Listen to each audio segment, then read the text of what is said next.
muuqaalkeena maanta wuxuu ku saabsan yahay shuruudaha lacag samaynta YouTube. Intaynan u gelin muuqaalka, haddii aad nagu cusubtahay nagu soo biir. Sidoo kalena waxaa jira asxaab badan oo kanalka daawata, haddana aan nagu soo biirin. Iyagana waxaa leeyahay nagu soo biira. Hubi saaxiib inaad nagu soo biirtay, muuqaalkana lag saar si uu gaadho dad aad u badan. Shuruudaha YouTube ee lacag samaynta bilowgii hore waxay ahaayeen inaad gaadho 1000 subscriber iyo 4000 oo saacadood in la daawaday muuqaaladaada. balse kadib bishii July 2023 waxay shirkadda YouTube iyadoo u danaynaysa YouTubers career ka dhigeen shuruudaha YouTube ee lacag samaynta 500 subscriber iyo 3000 oo saacadood in la daawaday muuqaaladaada. Shuruudaha cusub ee YouTube waa kuwa ka fudud marka loo eego shuruudihii hore. Haddaba sidee u buuxin karaa shuruudaha YouTube? Dhammaan YouTuberska buuxiyay shuruudahan waa kuwa ka siman 3 qodob. 1. Joogtayn. markasta oo aad YouTube-ka joogtaysid oo aad muuqaal soo geliso waa mar walba oo aad buuxiso shuruudaha YouTube. Samir. isla markaad samaysato channel YouTube wuxuu u baahan yahay inaad geliso waqti si uu u noqdo channel madhadhal leh. Ogow, waqtiga ayaa ka qaalisan wax kastoo adduunka guudkiisa yaala. Xiiso. markaad xiiseynayso niche-ka aad jeceshahay waxaa kordhaya inaad muuqaalo badan soo geliso YouTube-kaaga.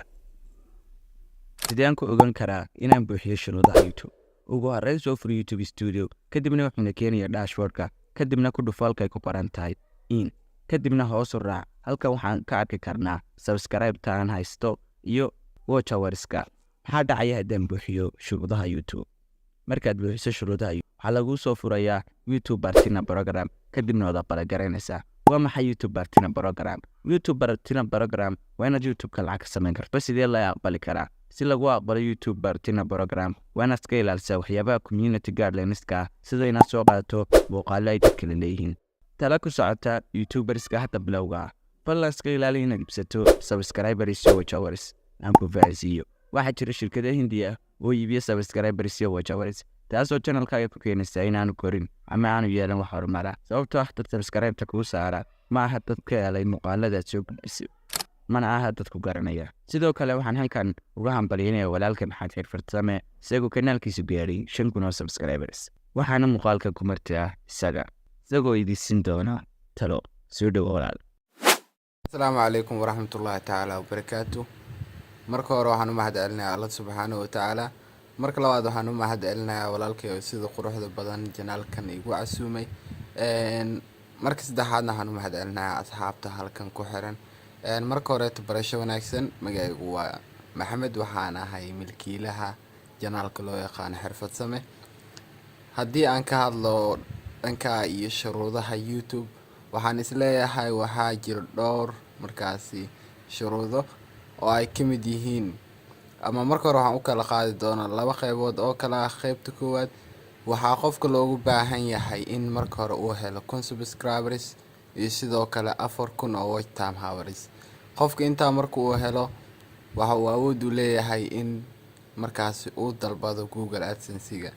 sidoo kale waxaa jirto qofka uu ku apply gareyn karo 3000 oo watch time hours iyo sidoo kale 500 oo subscribers.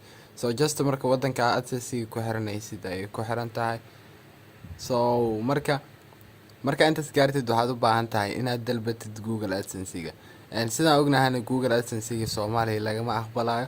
waxaad u baahan tahay inaad wadan dibadda ah aad ku xiratid. tusaale waxaad u baahan tahay wadan Kenya ah inaad ku xiratid. AdSense-ga waxyaabaha lagaga baahan yahay marka hore waxaa ka mid ah number 1 waxaa u baahan tahay inaad heshid number wadankaas si aad u verify gareysid. kadib marka ay verify gareysid oo code-ka ay kuu soo diraan aad gelisid, waxaad u baahan tahay in markaas aad gelisid address-ka, postal code-ka iyo waxyaabaha la xiriira. marka intaas gelisid kadibna aad dalbatid, muddo kadib waxaa laga yaabaa in maalin xitaa ay kuu qaadato ama 3 maalin oo kale ayaga jawaab ku soo siinayo. intaa kadibna waxay kuu soo diri doonaan code-kaas loo baahan yahay in markaas asagana aad code-kaas oo lagu xaqiijinayo wadanka markaasi aad joogtid, oo ah tusaale wadan aad sheegatay waxaa loo baahan yahay wadankaas in la xaqiijiyo. so marka waxay kuu soo dirayaan code oo address-ka aad gelisay ay kugu soo dirayaan. address-kaas marka aad heshidna waxaad markaas xaq u leedahay in aad YouTube lacag ka samaysid. so shuruudihiisa intaas ugu muhiimsan, waxaadna u baahan tahay inaad intaas aad buuxisid. marka muuqaalkeena halkaas ayaan ugu baxayaa. waad ku mahadsantihiin. waxaan rajeynayaa sidoo kale dhammaan asxaabta in janaalkan lasoo subscribe gareeyo oo aad wax badan aan rajeynaya inaad ka faa'iidi doontaan insha allah. aad waa mahadsantihiin. waa maxay sirtaan idii sheegi rabo? sirtan waxaan xagga dambe ee muuqaalka u dhigay si uu ogaado qofka dhammaysta muuqaalka sida adigoo kale. markaad ku soo biirto YouTube waxaa laga maarmaan ah inaad leedahay account TikTok taasoo aad muuqaal soo geliso.